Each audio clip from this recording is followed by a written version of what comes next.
अस्सलाम वालेकुम नाजरीन, प्रोग्राम ग्राउंड जीरो के साथ मैं हूं शिफा यूसुफजई। ईरान इसराइल जंग के शोले मुसलसल भड़क रहे हैं और दोनों ममालिक की जानिब से एक दूसरे पर मिसाइल हमलों का सिलसिला भी बदस्तूर जारी है, जिसके बाद ये जंग अब छठे रोज में दाखिल हो चुकी है। शिद्दत पकड़ती इसी जंग के तनाजुर में अमरीकी सदर डोनाल्ड ट्रंप ने ईरानी बाशिंदों को ये धमकी दे दी है कि वो फौरी तौर पर ईरान छोड़ दें, और ट्रंप फौरी तौर पर G7 इजलास भी अधूरा छोड़कर वाशिंगटन वापस पहुंच गए हैं, जहां वो मुमकिन तौर पर जंग में शामिल होने के लिए नेशनल सिक्योरिटी कमेटी का इजलास मुनक्किद करने जा रहे हैं। जबकि ट्रंप ने साथ ही ये भी वाजे कर दिया है कि वो इस वक्त ईरान के साथ बातचीत करने के किसी मूड में नहीं है।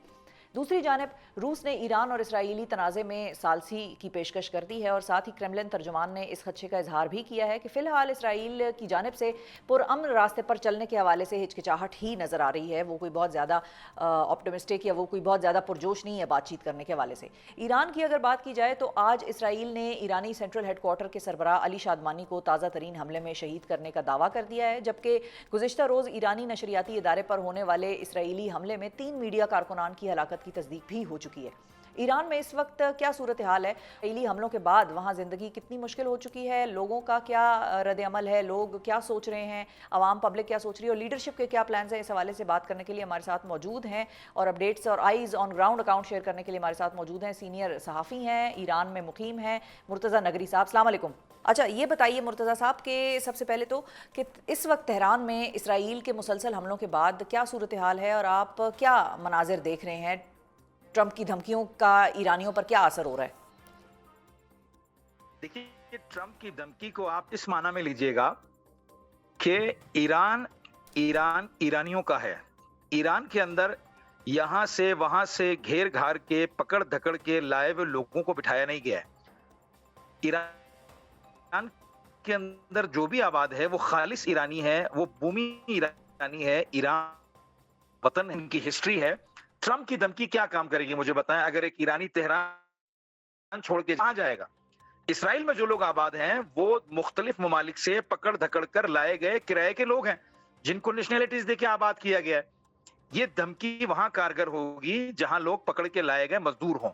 ईरान ईरानियों का वतन है, ईरानी यहीं पैदा हुए हैं, ईरानी यहीं मरेंगे। अगर बिलफर्ज कल को इंडिया मुझे कहता है कि मुर्तज़ा साहब आप पाकिस्तान में आपका फलां शहर छोड़ दें, मैं मर जाऊंगा, मेरी औलाद मर जाएगी, मैं कभी वो शहर नहीं छोड़ूंगा, क्योंकि मेरे अजदाद उस खाक से हैं, मेरी नस्ल आइंदा उस खाक से होगी, वो जमीन मेरे मुताल्लिक है। ये तो धमकी ही, यानी आप अंदाजा कीजिए कितनी बोगस धमकी है। और यकीनन कोई ना कोई ऐसी तब्दीली तो आई है ना कि ट्रंप को वहां से इजलास छोड़कर भागना पड़ा और जाकर ये धमकी देनी पड़ी, एक नफ्सियाती जंग का आगाज करना पड़ा ईरानी अवाम पर प्रेशर डालने के लिए कि आप तेहरान खाली कीजिए, वरना कल तक तो ये हंस रहे थे। ट्रंप साहब का कल तक रवैया ये था, ट्रंप साहब ये फरमा रहे थे, अमेरिका बहादुर ये फरमा रहा था कि आप जो है वो ईरान में एम्पायर नाम की कोई चीज नहीं रहेगी, ईरान नाम की कोई चीज नहीं रहेगी। इसराइल ने जब एक गाफिलगिराना हमला किया अंदर के मजदूरों और दाखिली जो है वो हमले के तहत, जो इसने जो ऑफेंसिव अटैक किया बिना बताए और एकदम, उसमें जो इनकी एलीट लीडरशिप या जो टॉप कमांड मारी गई, जो शहीद हुई, उसके नतीजे में इनका ख्याल ये था कि ईरान अब चले गया, अब ईरान काम से चले गया, अब ईरान दोबारा जो है वो रिएक्टिव नहीं हो पाएगा। लेकिन पूरी दुनिया ने देखा कि ऐसी सिचुएशन में जहां कौमों को 10-10, 20-20 दिन लगते हैं या सरेंडर कर दिया जाता है, वहां ईरान ने 10 घंटे के अंदर अंदर रिटेलिएट किया और पूरी दुनिया परेशान हो गई कि जो चीज हमने सोची थी वो हुई नहीं, क्योंकि इनकी कोशिश जो है वो ये थी कि यहाँ पर इस एलीट क्लास को शहीद करके रिजीम चेंज का सिलसिला किया जाए, ठीक है, जिसमें हाँ, पूरी दुनिया में इनकी महारत है। बिल्कुल, रिजीम चेंज का सिलसिला किया जाए और खामनई साहब के हवाले से भी हम मुख्तलिफ जो हैं वो इतलात या उनकी जो खबरें वगैरह हैं या अमेरिका की जो हम कह लें कि इसराइल के जो कह लें अज़ाइम है वो हम सुनते रहते हैं, मुख्तलिफ अखबारों में भी वो छप रहे हैं, वो हम पढ़ रहे हैं। अच्छा मुर्तज़ा साहब, ये बताइए कि इस वक्त लाइफ इन जनरल वहाँ पर कैसी है? क्या वहाँ पर किसी चीज़ की शॉर्टेज, कोई अशिया खुरोनोश की शॉर्टेज, कोई सप्लाई चेन का मामला कहीं फंसता हुआ नज़र आ रहा है? इंफ्रास्ट्रक्चर तो बहरहाल क्योंकि डैमेज तो हुआ है, या पैनिक, लोगों में पैनिक, उस हवाले से ज़रा बताइए। देखिए, मैं आपको एक चीज़ बताता हूँ, मैं अपने घर में, मेरे पास इस वक्त मेहमान आने हैं, मैं अपने घर में दावत कर रहा हूँ, मैं जाके चावल खरीद के लाया हूँ, मैं जाके गोश्त खरीद के लाया हूँ, मैं जाके दीगर लवाजमात खरीद के लाया हूँ, मुझे जाना है अभी थोड़ी देर में रोटी की लाइन में लगना है, फिर रोटी लेकर आनी है, मैं जाकर कोल्ड ड्रिंक खरीद के लाया हूँ। तमाम स्टोर्स नॉर्मल हैं, सारी दुकानें खुली हुई हैं, लोग अपना काम कर रहे हैं, रूटीन में जिंदगी चल रही है। मुझे गाड़ी में पेट्रोल भी डलवाना होता है, ठीक मैं है, सुबह गाड़ी में पेट्रोल भी डलवा के आया हूँ, तमाम चीजें नॉर्मल हैं। ठीक है। अच्छा, अवाम का फर्क जज्बा क्या कैसा है है वहां पर? इसराइल अवाम और का जो इनके अंदर? जज्बा है इस वक्त इस सारी देखिए, जंग के हवाले से, वो कैसा है? लोगों से आपकी बातचीत होती होगी, आई एम श्योर। वो क्या कहते हैं ईरान के इस फैसले, रिटेलिएशन के फैसले के हवाले से, या इसराइल अगर खुदा ना खास्ता मजीद हमले करता है उसके हवाले से लोगों में क्या तासुरात हैं?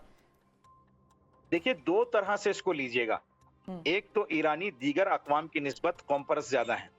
ये अपनी कौम से मोहब्बत का जज़्बा इनके अंदर दूसरी कौमों की निस्बत बहुत ज़्यादा है और ये अपनी कौम को बहुत फ़ौक़ियत और अहमियत देते हैं। ये अपने लोगों के लिए, अपने वतन के लिए कट मरने को तैयार हैं और ये ईरान की 6-8 हज़ार साल पुरानी हिस्ट्री है।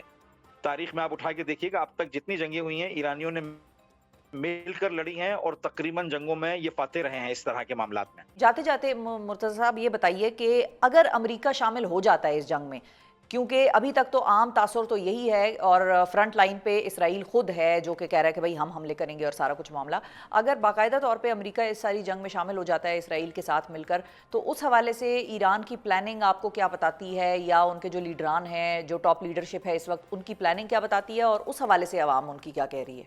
देखिए यहाँ तो ये बात इनकी लीडरशिप में नहीं बल्कि आवाम के अंदर भी पाई जाती है कि हमने अल्टीमेट जंग जो है वो अमेरिका से लड़नी है। ये जानते हैं, इस बात को क्लियर तौर पर ईरान का बच्चा बच्चा जानता है कि इसराइल अमेरिका का बगल बच्चा, या फिर उसे अमेरिका कहता है, उस काम को अंजाम देने के लिए टोटल एम्यूनिशन हेल्प हो गई, जो जिस किस्म की भी मदद चाहिए होती है वो उसे अमेरिका फराहम करता है। रही बात अमेरिका के जंग में मुदाखलत, तो ईरान को मालूम है कि अमेरिका के लिए क्या कार्ड था। थार्ड सिस्टम था, अमेरिका के मिसाइल सिस्टम है, अमेरिका के पास इसके अलावा क्या है, थार्ड और मिसाइल के अलावा क्या नई चीज है। ये दोनों चीजें ईरान ने क्रॉस कर दी है। देखिए ना, जब ये यहाँ से मिसाइल मारते हैं तो अमेरिकन थार्ड इनको रास्ते में रोकता है, इराक के अंदर, उर्दून के अंदर। उसके बाद जब ये इसराइल चले जाते हैं मिसाइल, तो वहां पर आयरन डोम रोकता है। ये सारी चीजें क्रॉस करके ईरानी में इनके थार्ड सिस्टम को ऐनुल असद में चेक करके देख लिया है। तो ये सारी चीजें शो हो चुकी हैं, शो नहीं हुई है, ईरान तक शो ही नहीं किया है। कई ऐसी टेक्नोलॉजी जिनको शो नहीं किया है। समंदर के अंदर जो इन्होंने काम किया अभी तक उसको शो नहीं किया है। लास्ट टाइम सिर्फ समंदर के नीचे से इन्होंने 10 मिसाइल मार्क किया सकता। 2 दिन पहले जो इसराइल पर रात में हमला किया था। इस तरह के बहुत से सरप्राइजिंग इवेंट्स अभी ईरान की तरफ से होने हैं। तंगे हुर्मुज, जिसे स्ट्रेट ऑफ हुर्मुज कहा जाता है, वो भी ईरान के अभी हाथ में है। इनके एक रिटायर्ड जनरल से जब इंटरव्यू लिया गया, जो किंगटन कहलाता है, उससे सवाल किया कि अल्टीमेटली आप क्या करेंगे। तो उन्होंने कहा कि हम अल्टीमेटली वो करेंगे जिसे उर्दू में हम कहते हैं कि हम तो डूबेंगे सनम, तुमको भी ले डूबेंगे। इस खित्ते के अंदर ना अमेरिका सालिम रहेगा, ना किसी का कोई पेट्रोलियम का सिस्टम सालिम रहेगा। अगर हमें हिट किया गया और जो सिस्टम रिफाइनरी सिस्टम है वो डैमेज हो, तो हम पूरी दुनिया को हिलाकर रख देंगे। और ये कैपेसिटी इनके पास है। ईरान ना लबनान है, ईरान ना सीरिया है, ना ईरान गजा है, ना ईरान लीबिया है। ईरान के पास मल्टीपल ऑप्शंस हैं। ठीक है जी। ईरान का जोग्राफिया बड़ा है, ईरान के पास मुख्तलिफ समंदर हैं, स्ट्रेट ऑफ हुर्मुज जैसी चीज है। अगर ये चीज हुई, बिल्कुल ठीक है, बिल्कुल ठीक है जी। बहुत शुक्रिया अदा करेंगे मुर्तज़ा नगरी साहब, नाजरीन हमारे साथ मौजूद थे, सीनी है ईरान से हमें ज्वाइन कर रहे थे, तेहरान से। और चूंकि ये वहाँ पर मौजूद हैं, इंटरनेट कनेक्शंस बहरहाल बहुत अच्छे नहीं हैं, इसलिए उनकी आवाज़ बार बार दरमियान में कहीं कहीं कट रही थी, हम उनको लूज़ कर देते थे। लेकिन बहरहाल आपको समझ में आ गया होगा कि उन्होंने क्या बताया है इस वक्त ईरानी लीडरशिप के हवाले से, ईरान की प्लानिंग और तैयारी के हवाले से, स्ट्रेटिजिक जो उन्होंने कर रखी है, और ईरान में जो आवाम का एक जोश जज्बा पाया जा रहा है, या जो हमें लग रहा था शायद पैनिक में होंगे, ऐसा कुछ भी नहीं है। सो ये सारी चीज़ आपने सहाफ़ी के आइज़ ऑन ग्राउंड अकाउंट्स की उससे सुनी। वफाकी बजट पर सबसे बड़ी हुकूमती इत्तेहादी जमात पाकिस्तान पीपल्स पार्टी के तहफ़्फ़ुज़ात की, और बजट की मंजूरी रुकवाने के लिए PTI के पीपल्स पार्टी के साथ राब्तों की। अपोजिशन तो गुज़िश्ता हफ्ते पेश किए गए वफाकी बजट को मुस्तरद कर ही चुकी है, मगर दिलचस्प बात यह है कि बजट पर पीपल्स पार्टी भी अपने तहफ़्फ़ुज़ात का इजहार खुल के कर रही है, और उनको दूर न किए जाने की सूरत में बजट की मंजूरी के लिए वोट न देने की तरफ भी इशारा हो रहा है पीपल्स पार्टी की जानिब से। अब पीपल्स पार्टी के 3 अहम एतराज़ात क्या हैं, ये हम आपको बताते हैं। पहला एतराज़ तो ये है कि नए बजट में सिंध के तरक्याती मंसूबों के लिए वफाक ने बहुत कम रकम मुख्तस की है, और कराची हैदराबाद सक्खर मोटरवे के लिए सिर्फ 15 अरब रुपए रखे गए हैं, जो कि नाकाफ़ी। पीपल्स पार्टी का दूसरा एतराज़ ये है कि सोलर पैनल्स पर 18% टैक्स का नफाज बिल्कुल काबिल कबूल नहीं है और इससे क्लीन एनर्जी को फ़रोग देने के इकदाम मुतासर हो सकते हैं। अपने तीसरे और आखिरी एतराज़ में पीपल्स पार्टी ने ख़राब तरीन कारकर्दगी दिखाने वाले ज़रूरी शोबे के लिए बजट में किसी भी किस्म के हुकूमती इकदाम नज़र न आने का नुकता उठाया है, जिसके बाद बजट की मौजूदा शक्ल में ऐवान से मंजूरी रुकवाने के लिए PTI के साबिक स्पीकर असद कैसर ने गुज़िश्ता रोज़ साबिक वज़ीर आज़म राजा परवेज़ अशरफ से मुलाकात भी की थी। पीपल्स पार्टी अब बजट के हवाले से क्या सोच रही है? क्या पीपल्स पार्टी और PTI मिलकर बजट की मंजूरी रुकवा सकते हैं, या मामला उस तरफ जा भी रहा है, या सॉर्ट आउट हो जाएंगी चीज़ें बजट से पहले ही, मंजूरी का वक्त आने से पहले ही? ये सारी सूरत हाल पर बात करने के लिए हमारे साथ मौजूद है पाकिस्तान पीपल्स पार्टी के सीनियर रहनुमा और सिंध के वज़ीर तवानाई हैं सैयद नासिर हुसैन शाह साहब। अस्सलाम वालेकुम शाह साहब। वालेकुम अस्सलाम। बहुत शुक्रिया शाह साहब, आपने वक्त निकाला। सबसे पहले तो हमने आप लोगों के पीपल्स पार्टी के बजट पर एतराज़ात तो गिनवा दिए, लेकिन आपसे हम ये जानना चाहेंगे कि सबसे मायूस कुन चीज़ आपकी जमात को बजट में क्या लगी? कोई एक चीज़ जिससे आपको बहुत मायूसी हुई हो पार्टी को? बिस्मिल्लाहिर्रहमानिर्रहीम, अल्लाहुम्मा सल्ली अला मुहम्मद व आले मुहम्मद। देखिए, बहुत सारे इश्यूज़ हैं जिस पर रिज़र्वेशंस हैं पाकिस्तान पीपल्स पार्टी को। सबसे पहले तो जो तनख्वाहों में इजाफ़ा की बात थी, महंगाई इतनी ज़्यादा हो गई कि हमने तो कहा था कि तनख्वाहें ज़्यादा बढ़ाई जाएं, लेकिन चले और फाइनेंशियल इश्यूज़ हैं जिसकी वजह से गवर्नमेंट ने कुछ ज़रूर बढ़ा दी, लेकिन जिस हद तक हम लोग चाहते थे उस हद तक उन्होंने नहीं बढ़ाई। एक तो ये एतराज़ पहला हमारा ये था। उसके बाद जो मोटरवे है सक्खर हैदराबाद, वो मेन सेगमेंट, मेन पोर्शन है पूरे मोटरवे का। उसके बगैर मोटरवे मुकम्मल ही नहीं होता। कराची से पेशावर तक की अगर आप बात करें तो वो जो अहम सेगमेंट है उसको फिर जो है पब्लिक प्राइवेट पार्टनरशिप के लिए कहा गया कि उसमें डाल देंगे, और उसके लिए पहले कहा था कि VJF में कोई 30 बिलियन रखेंगे, लेकिन अब उसको 15 कर दिया। और फिर उधर ही हमने देखा कि उसी बुक में एक और मोटरवे रख दिया गया। वहाँ भी रख देते, हमें कोई एतराज़ नहीं, लेकिन जो मेन हिस्से को छोड़ के फिर जहाँ ऑलरेडी बहुत सारी शाहराहें बनी हुई हैं, मोटरवेज़ हैं, वहाँ पे एक नया सेगमेंट रख देना, वो ज़रूर एक हमारे लिए मायूस कुन बात रही जिस पे हमें शदीद एतराज़ है। फिर जो सबसे अहम मसला हमेशा हाईलाइट किया जाता है कराची के पानी का। K4 प्रोजेक्ट के लिए बहुत ही मिनिमम जो है एलोकेशन रखी गई, जिस पर हमें शदीद एतराज़ है।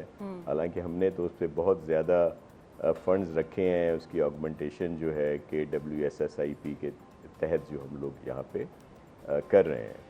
फिर जाहिर है आपके इल्म में है सोलर पैनल्स वाला इशू था, क्योंकि हम यहाँ पे गरीब लोगों को जो पुअरेस्ट टू पुअर हैं और उनको सोलर होम सिस्टम प्रोवाइड कर रहे हैं फ्री ऑफ कॉस्ट, ताकि वो अपना घर चला सकें, या ऑफ ग्रिड या ऑन ग्रिड जो भी हमारे एरियाज़ हैं। और उन पर 18% जो लगाया गया। लेकिन आज एक अच्छी न्यूज़ मिली है, क्योंकि हमारी वो हमारे पास है, तो उसमें उन्होंने ये कहा है कि ये नहीं लगाए जाएंगे।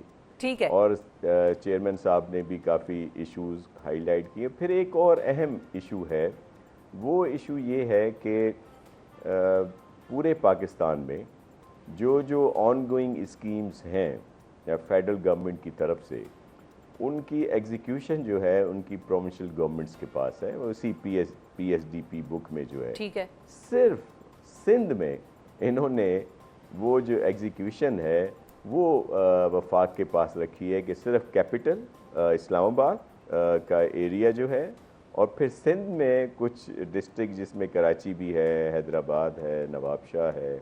अच्छा, एक दो और जगहें भी हैं। शाह साहब, ऐसा क्यों? तो ये बिल्कुल ये बहुत ही अलार्मिंग है। और जाहिर है दीगर जगहों पे भी तो फेडरल गवर्नमेंट की स्कीम्स हैं ना।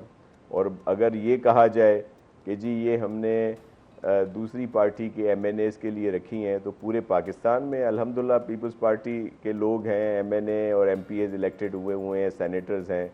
तो फिर हम कहेंगे कि जो एलोकेशंस उनके तहत या उनके हलकों में की जा रही है वो भी किसी और के ज़िम्मे लगाई जाए। तो ये वो ज्यादती है जिस पे हमारे सीरियस इश्यूज हैं, और भी अच्छा, छोटे तो मोटे बहुत क्या शाह साहब इश्यूज इसी होते वजह हैं, से लेकिन मुराद अली शाह साहब को ये कहना पड़ा कि भाई वफाक जो है सिंध को अपनी कोई नौ आबादियाती कॉलोनी ना समझे?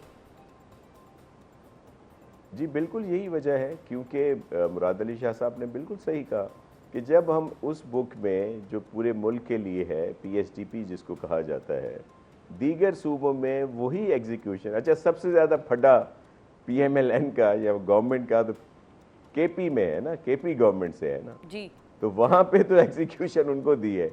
और फिर इसी तरह पंजाब और बलूचिस्तान, वहाँ पे भी वहीं की प्रोविंशियल गवर्नमेंट्स के पास है। सिर्फ कराची या मतलब सिंध और फिर कैपिटल जो है इस्लामाबाद, वहाँ की एग्जीक्यूशन स्कीमों की अपने हाउसिंग में रखी है, ठीक है। जिसको एक कंपनी बनाई गई है कि जिसके, क्योंकि तो वो PWD पहले काम करती थी, जिसको वजीर आजम साहब ने ख़त्म कर दिया था 22 में जब PDM की गवर्नमेंट थी। अच्छा, तो फिर शाह साहब क्या ये ये होगी कह बात। सकते दूसरी हैं बात कि ये अगर यही शक्ल रही बजट की और इसमें तब्दीलियां ना हुई आप लोगों की मंशा के मुताबिक या आप लोगों की जो प्रपोज्ड अमेंडमेंट्स हैं उसके मुताबिक, तो फिर ये बजट नहीं मंजूर करने देंगे आप लोग? जी हमारे जो अरकान असेंबली हैं उनमें शदीद ये गुस्सा भी कह लें आप, गम और गुस्सा दोनों मिल के कह लें, अच्छा, और गम और गुस्सा तहफ़्फ़ुज़ात पाया हैं, जा रहा है इस और वक्त। उनका यही इरादा है। लेकिन जी बिल्कुल, लेकिन जाहिर है चेयरमैन साहब आपके इल्म में है कि वो बैनुल-अक़वामी उस पे टूर पे हैं, जहाँ पे पाकिस्तान की बात वो कर रहे हैं, मुख्तलिफ ममालिक में जाके उन डेलीगेशन के साथ उनका टूर है वहाँ पे, तो जिस पे सामने वो रख रहे हैं जो इंडिया और पाकिस्तान की ठीक है। सूरत हाल है, और जिस पे बड़ा कामयाब उनका प्रोग्राम जा रहा है। जैसे वो आएंगे तो फिर फैसला, लेकिन मैं ज़ाती तौर पर बहुत पुरुमीद हूँ कि प्राइम मिनिस्टर साहब जो हैं वो हमारी बात ज़रूर सुनेंगे और ये इश्यूज़ जो हल होंगे। जिस तरह आज एक थोड़ी सी मून लाइट नज़र आई है कि जी उन्होंने ये जो सोलर पैनल्स पे जो आए टैक्स था इसको वापस लेने की बात की है, तो इट्स अ गुड। अच्छा, अब ये तो चीजें हो गई इश्यूज पे भी, और एक और चीज़, जी जी जी जी फरमा लें, मुकम्मल कर लें। जी जी, इसकी वजाहत, उसकी वजाहत ज़रूर समझता हूँ कि देखें इस दफ़ा अगर आप PSDP देखेंगे, जिस पे ख़ास तौर पर मैंने सुना है अपने KPK के दोस्तों को कि वो कहते हैं कि जी सिंध को तो बहुत ज़्यादा फंड दिए गए हैं, तो बिल्कुल हमें पहली दफ़ा ये जो गुज़श्ता कोई 2 टेन्योर गुजरे हैं, 2013 से लेके 18 तक जो मियाँ साहब का था, और फिर 18 से लेकर 22 तक जो खान साहब का टेन्योर था जी, वो PSDP में ऑन रिकॉर्ड है कि सिंध को सिर्फ 2 या 3% स्कीम्स दी जाती थी और एलोकेशन दी जाती थी। तो जब PDM की गवर्नमेंट बनी तो उस वक्त भी हमने ये रखा, और अब भी कहा कि भाई इतने अरसे से सिंध के साथ इस्तेसाल हो रहा है और सिंध का एक बड़ा हिस्सा है पाकिस्तान की मईशत में, और फिर आप हमेशा कहते हैं जी कराची को आप वो दें, तो कुछ आपको ज़्यादा देना चाहिए और ये इतना अजाला करना चाहिए, तो वो कुछ बजट हमें ज़रूर मिला है जो एक हकीकत है। लेकिन उसको गलत पैराए में लिया जा रहा है कि देखें जी सिंध को, तो भाई सिंध को तो 10 साल के बाद मिला है, तो जाहिर है वो भी बहुत, अब भी हम उस पर राज़ी नहीं, लेकिन ये एक बात है कि इस दफ़ा हमें फर्स्ट टाइम गुज़श्ता दहाई के लिहाज से हमें फंड्स मिले। बिल्कुल सही नहीं 86 के करीब है। अच्छा, 80 और 70 के बिलियन के करीब। ठीक है। अच्छा, अब ये बताइए शाह साहब के ये तो कुछ चीज़ें तो ऐसी हैं कि जो आप उम्मीद हैं और वो सॉर्ट आउट हो जाएंगी, PMLN गवर्नमेंट दोबारा उस पर नज़रसानी करेगी। सोलर पैनल्स के ऊपर जो टैक्स का निफाज है उसके हवाले से आपने बताया कि वज़ीर आज़म साहब ने ये बात की है कि उसको देख सकते हैं हम दोबारा से।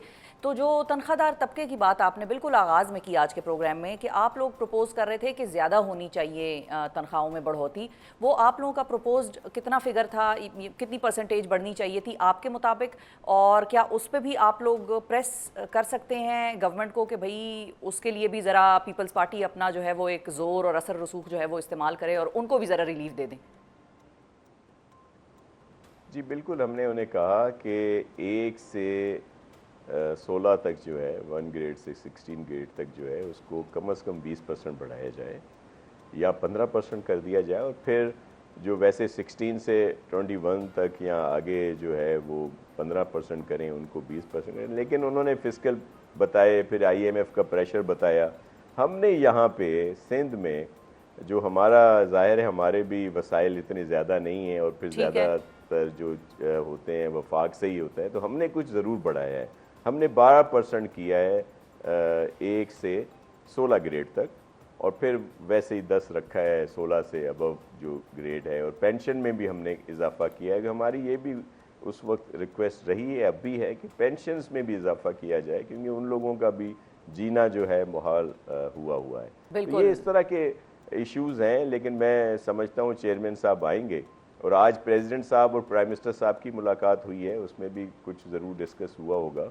और मैं ज़ाती तौर पर बहुत पुरुमीद हूँ, लेकिन हमारे सब अराकीन के पास बहुत सीरियस रिजर्वेशंस हैं। बिल्कुल सही, ये बड़ी अच्छी बात है कि आप लोग इस चीज़ के लिए भी आवाज़ उठा रहे हैं और प्रेस हार्ड कर रहे हैं इसके लिए भी कि भाई इजाफा जो है तनख्वाहों में ज़्यादा होना चाहिए, और जो निचले ग्रेड के अफसरान हैं उनके लिए 20% होना चाहिए, और ऊपर वालों को आप ज़रा जो सीनियर्स हैं उनको आप 15% दे दें। और फिर पेंशनर्स का भी सोचें, बिल्कुल उनका भी कोई पुरसान हाल नहीं होता। एक मरतबा जब वो बेचारे रिटायर हो जाते हैं तो उसके बाद फिर वो भी हुकूमत की प्रायोरिटी पर नहीं होते। अच्छा ये बताइए कि अब पीटीआई के साथ राब्ता हुआ है, और चूंकि आपने बिलावल साहब का जिक्र किया, वो तो इस वक्त मुल्क से बाहर हैं, लेकिन राजा परवेज़ अशरफ साहब के साथ असद कैसर साहब का राब्ता हुआ है, और पीटीआई ने ये ऑफ़र किया कि अगर पीपल्स पार्टी इस चीज़ को या बजट को इस शक्ल में मंजूर करवाने से रुकवाना चाहती है तो फिर हम आपके साथ इसमें मिलकर काम कर सकते हैं। तो इसमें आपकी क्या थॉट है, इस हवाले से इनिशियल थॉट आपकी क्या है? देखिए, पॉलिटिकली तौर पे तो इसमें कोई मायूब बात नहीं है, और ये मुमकिनात में से है ऐसा, लेकिन मैं ज़ाती तौर पे समझता हूँ कि इसकी नौबत नहीं, पुरुमीद है आप। और मुझे हमारा हमारे- शाह साहब, मुझे जी, हमारा इसकी पिछला नौबत- सेगमेंट हाँ, याद मैं आ बहुत गया। पुरुमीद हूँ। उस वक्त भी आप बड़े पुरुमीद थे और मामला जो है वो खासे हल हो गए थे, आपको भी याद होगा। जी, जी, ये बिल्कुल। पुरुमीद सेगमेंट्स हमारे ही शो पे इधर ही होते हैं, जी, बिल्कुल। 365 पे।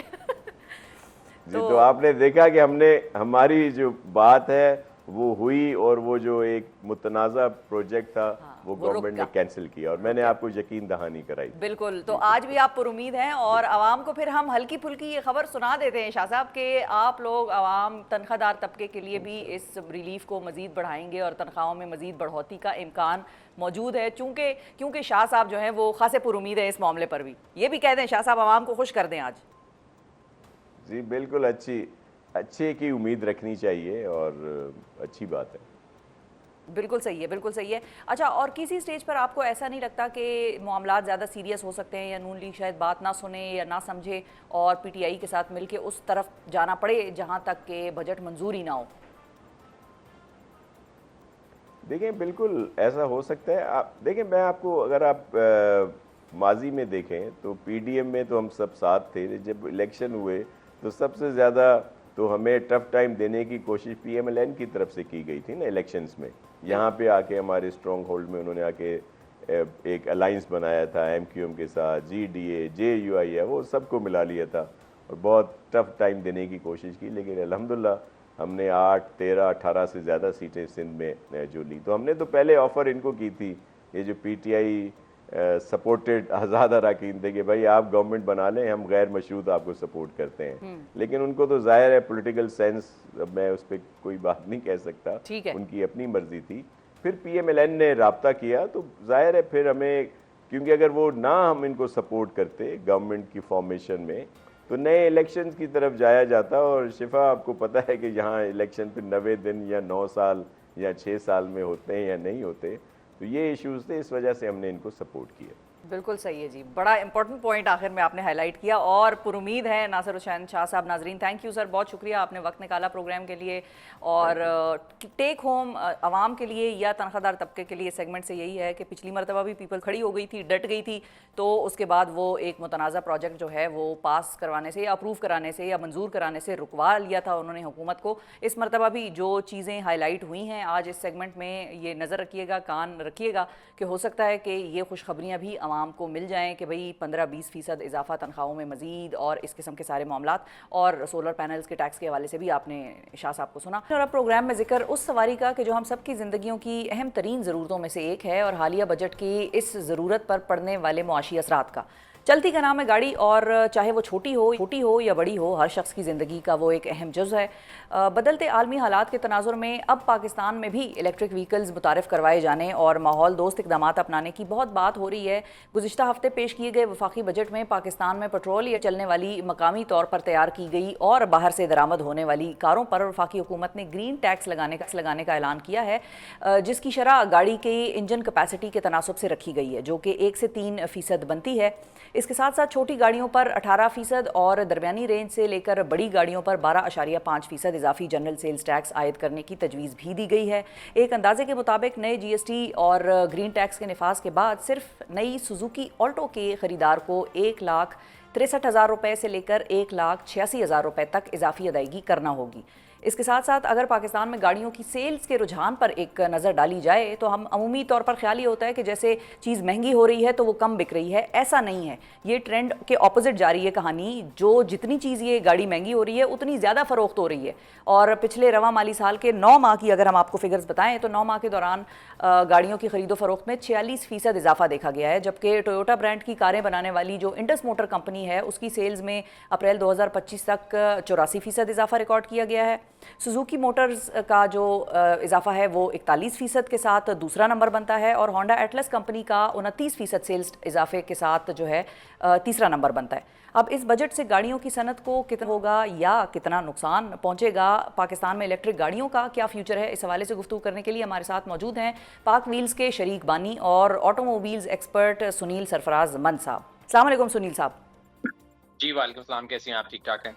अल्हम्दुलिल्लाह जी, ठीक ठाक। बहुत शुक्रिया, आपने वक्त निकाला। सबसे पहले तो ये बताइए कि आपको ये बजट लगा कैसा?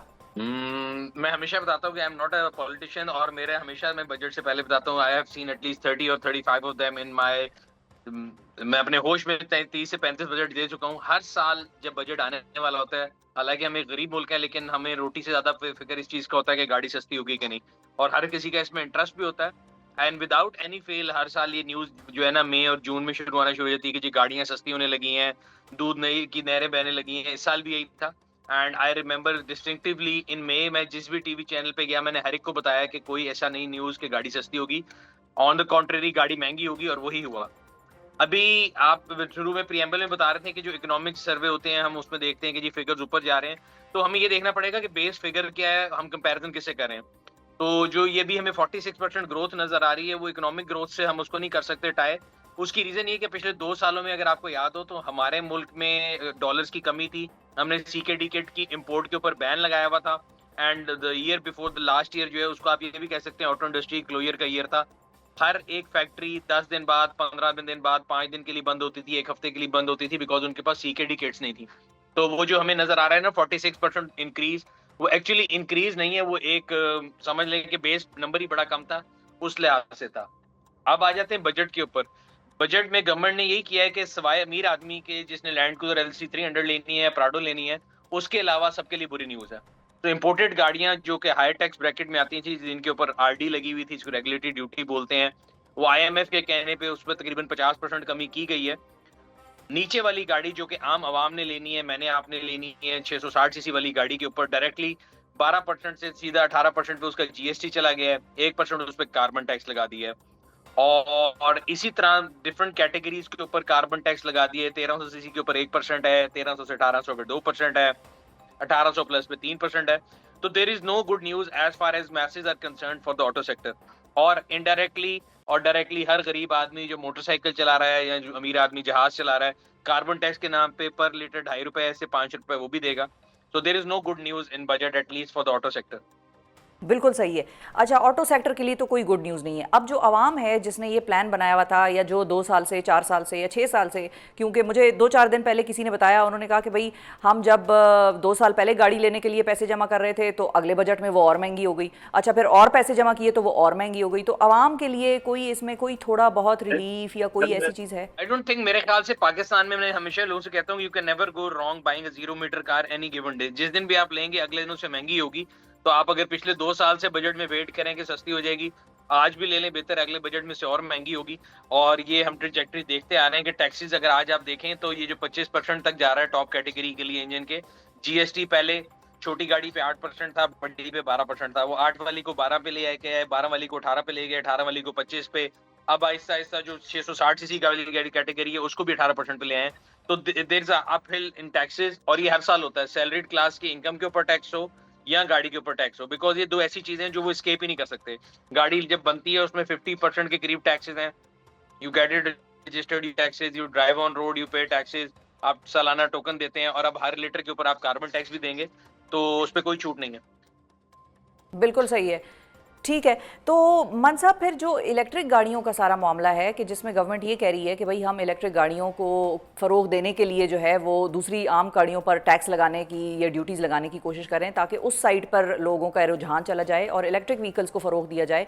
तो फिर वहाँ पर क्या मामला होगा? अभी तो वहाँ की हमारी ई व्हीकल पॉलिसी वगैरह भी सामने उस तरह से नहीं आ सकी। जो हमारी ईवी पॉलिसी लास्ट आई थी 2021 में, उसके मुताबिक अगेन जो गवर्नमेंट के वादे कसमें नारे होते हैं कि जी हम इलेक्ट्रिक गाड़ी को फरोग देंगे। आप दुनिया में ग्लोबल ट्रेंड्स देखें, जहाँ पे भी कंजेशन टैक्स है वहाँ पे इलेक्ट्रिक गाड़ी पे कोई टैक्स नहीं है, रोड टैक्सेस कम है। आपका मुल्क वाहिद मुल्क है जहाँ पे इलेक्ट्रिक गाड़ी जो है इंजन सीसी की इक्विवेलेंसी में रजिस्टर कराई जाती है। उसमें भी इतनी डिस्पैरिटी कि अगर आप एक गाड़ी पंजाब में या इस्लामाबाद में रजिस्टर कराएं वो 18 से 20 लाख में होती है। वही गाड़ी आप सिंध में जाके रजिस्टर करा देते हैं तो वो 18,000 रुपए में हो जाती है। तो there is no unified electric policy, but yet in this budget government है जो है ना उसने अपने आप को छुपाया हुआ है एक ग्रीन टैक्स या कार्बन टैक्स के पीछे, हर जगह इलेक्ट्रिक इलेक्ट्रिक का नारा लगा के, बट येट इस बजट में इलेक्ट्रिक गाड़ियों के लिए कोई रिलैक्सेशन नहीं है। ठीक है, तो मन साहब फिर एक आम सारिफ क्या करेगा जिसका महदूद बजट है? महंगी गाड़ी वो ले नहीं सकता, ई व्हीकल की तरफ तो वो वैसे नहीं जा सकता। इवन अगर यूज्ड गाड़ियां भी लेते हैं तो वो भी जैसे आपने फरमाया कि भाई वो भी महंगी से महंगी होती जाती हैं आने वाले बजट्स के हिसाब से। तो एक आम सारिफ जिसने गाड़ी खरीदनी है या उसका क्या करेगा? एक जो हाइब्रिड गाड़ी है वो एक एवरेज ही 1.5 करोड़ रुपए की है। आम सार्वजनिक जो है उसको अपनी एक्सपेक्टेशन को रिवाइज करना पड़ेगा। मैं ये बता रहा हूँ कि barring any budget, I have never seen any budget जिसमें प्राइसेस नीचे आई होंगी। तो हर बंदे को अपना लाइफस्टाइल को रिवैल्यूएट करना पड़ेगा। जो बंदा डी सेगमेंट सेडान चला रहा है वो सी पे आ जाएगा, सी चला रहा है वो बी पे आ जाएगा, जो सेडान नहीं चला रहा था वो हैचबैक पे आ जाएगा और हैचबैक वाला मोटरसाइकिल पे आ जाएगा, और जो पेट्रोल की प्राइसेस जा रही है उससे मोटरसाइकिल वाला साइकिल पे आ जाएगा। तो ये रियलाइजेशन हमें करनी पड़ेगी। It's not other way around. जो लोगों को दिखाए जाते हैं सब्ज बाग के जी बहुत ज्यादा ग्रोथ हो जाएगी, ऐसा होगा कुछ नहीं। ठीक है। अच्छा, और कौन सा दौर, क्योंकि आपने जिक्र किया कि आपने अपनी ज़िंदगी में पता नहीं कितने बजट्स देखे हैं, तो कौन सा दौर आपको लगता है कि गाड़ियों के सेक्टर के लिए, चाहे वो मैन्युफैक्चरिंग या मैन्युफैक्चरर्स के हवाले से हम बात करें या आवाम के हवाले से बात करें, उस दौर में इस सेक्टर के लिए फ़ायदा हुआ? आई थिंक ऑटो सेक्टर के लिए तो ओनली पहली आपकी कॉम्प्रिहेंसिव ऑटो पॉलिसी 2016 में आई थी, फिर 21 में वो कंटिन्यू हो गई थी। उसके तहत ही आपके मुल्क में जो है 3 से 13 ऑटो मैन्युफैक्चरर आए, ग्रीनफील्ड जो आया था, that was a golden time. और वी होप कि सैनिटी प्रिवेल्स और अभी भी जो लोकल इंडस्ट्री है उसको जो है पनपने दिया जाए। अभी हम सुन रहे हैं कि जी इंपोर्टेड गाड़ी जो है उसमें 5 साल भी खोलने लगे हैं, कमर्शियल इंपोर्ट भी खोलने लगे हैं, और मैक्सिमम ड्यूटी ब्रैकेट भी 15% करने लगे हैं ओवर 4 इयर्स। तो let's see what happens. But अभी तो फिलहाल मेरे ख्याल से अगर एरा की बात की जाए तो 16 से 21 तक जो पहली ऑटो पॉलिसी आई थी that was the better policy. At least एक शेप तो थी आपके पास कि आपने कहाँ जाना। ठीक है, आपको पता था कि आपने कहाँ जाना है। अच्छा, और ईवी का फ्यूचर वैसे आप अदरवाइज क्या देख रहे हैं पाकिस्तान में? ईवी का फ्यूचर इस चिकन एंड एग प्रॉब्लम वाली बात है। There is no charging network. आपके पास नेटवर्क इफेक्ट नहीं है, आप गाड़ी ले लेंगे, चार्जर नहीं है, चार्जर वाला कहता है गाड़ी कम है। तो बातें तो हमने बड़ी सुनी है कि जी 200 चार्जिंग स्टेशन लग जाएंगे। अभी अगर आप देखें तो जो आपकी मेट्रोपॉलिटन सिटी है कराची, पूरे कराची में 2 कमर्शियल चार्जर हैं, लाहौर में भी 2 या 3 है, इस्लामाबाद में 1 या 2 हैं। तो अभी they are less than 10। When they reach a number of at least 100 तो उसके बाद कोई नेटवर्क इफेक्ट बनेगा। अभी तो वही चिकन एंड एग प्रॉब्लम। ठीक है, और any new investment coming in this sector in Pakistan? I don't think so. I think a couple of companies will be pulling out. In fact, जब ये जो अभी आज अच्छा। हालात चल रहे हैं, देखते हैं क्या बनता है। अच्छा, आपको ये भी लगता है कि couple of companies could pull out? Long term में तो अगर गवर्नमेंट जो है लोकल इंडस्ट्री को सपोर्ट नहीं करेगी और इंपोर्टेड गाड़ी को इजी बनाती जाएगी तो obviously they will have to either या तो बहुत ज्यादा कंपैटिटिव हो जो कि यहाँ पे नहीं है, या तो आप रीजन में बिजली सस्ती दे रहे हो, कोई कंपैटिटिव है यहाँ पे नहीं है, तो how is it possible they will survive? I think they will have to exit. अच्छा, कुछ लोगों को वैसे ये तासुर भी था, मुझे अब आपकी बातों से ये समझ में आया कि उन लोगों का वो तासुर गलत था जो ये कहते हैं कि भाई ये जो नया बजट आया है उसमें अब लोकल मैन्युफैक्चरर्स जो हैं वो they are back in the game, उनको ये बजट फायदा पहुंचा रहा दे है। Are not back in the deal at all. अगर आप देखें पूरे बजट को आप पढ़ लें तो लोकल इंडस्ट्री को तो कोई रिलैक्सेशन नहीं है। उनको कंज्यूमर को कम किया गया, टैक्सेस बढ़ा दिए हैं, द कार आज जो उनकी जो प्राइस है वो हाई हो गई हैं और लोगों की रीच से बाहर हैं। अभी आपने प्रेम्बल में बताया कि मिनिमम सुजुकी जो 660 सीसी आती है उसकी प्राइस भी 1,86,000 बढ़ गई है। तो उनके लिए तो यूजर्स कम होते जा रहे हैं ना आहिस्ता आहिस्ता। बिल्कुल सही है। तो यानी कि हम ये कह सकते हैं कि गवर्नमेंट को इन सारी चीज़ों का ज़्यादा फ़ायदा है और जो इंडस्ट्री है या आम आदमी है उसको नुकसान ही नुकसान नज़र आ रहा है आगे। जी ऐसा ही है। ठीक है। और फाइनली सुनील साहब, आखिर में जाते जाते इन सिंपल वर्ड्स, जो गाड़ी लेना चाह रहा है या लेना चाहे शायद आगे आने वाले वक्तों में, उनको आपके 2 से 3 मशवरे कि वो क्या किस चीज़ में इन्वेस्ट करें, क्या चीज़ लें और किस तरीके से लें। जब भी इन्वेस्ट करें सबसे पहले तो ये कि अगर नई गाड़ी आपके उसमें नहीं आ रही तो आप यूज कार लें। यूज कार लेने से पहले उसके ऊपर इंस्पेक्शन जरूर करवाएं, उसके पेपर्स को, डॉक्यूमेंट्स को जरूर चेक कर लें, बिकॉज इसे सब्सटेंशियल इन्वेस्टमेंट। हमारे यहाँ पे लोग अक्सर ये होता है कि पैसे बचाने के चक्कर में रहते हैं और फिर ज्यादा नुकसान उठाते हैं। और रियलाइजेशन ऑफ द फैक्ट कि मैं आपको बता रहा हूँ, अगर इस जैसे आप कह रही हैं ना कि 2 बजट से आप वेट कर रहे थे या और वेट कर रहा था कि सस्ती हो जाएगी, तो ऐसा होगा कुछ नहीं।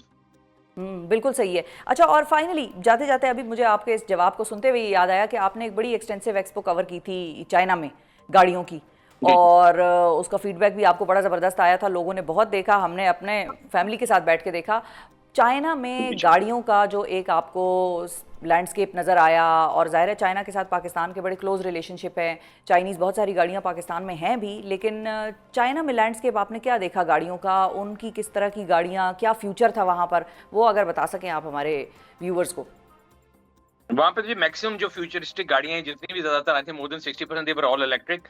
प्लस उनके स्टेट के मैं आपको बता रहा हूँ डिफरेंट रूल्स हैं। जहाँ पे कंजेशन टैक्स है वहाँ पे इलेक्ट्रिक गाड़ी के ऊपर टैक्स नहीं है। There is specific number plate for electric cars and there is a charging network in place. हमारे यहाँ वो सारा कुछ ऑन पेपर जरूर है, लेकिन रियलिटी में मैंने आपको बता दी है कि देयर लेस देन 10 चार्जर्स जो आपके डीसी चार्जर होते हैं इन द बिग सिटीज।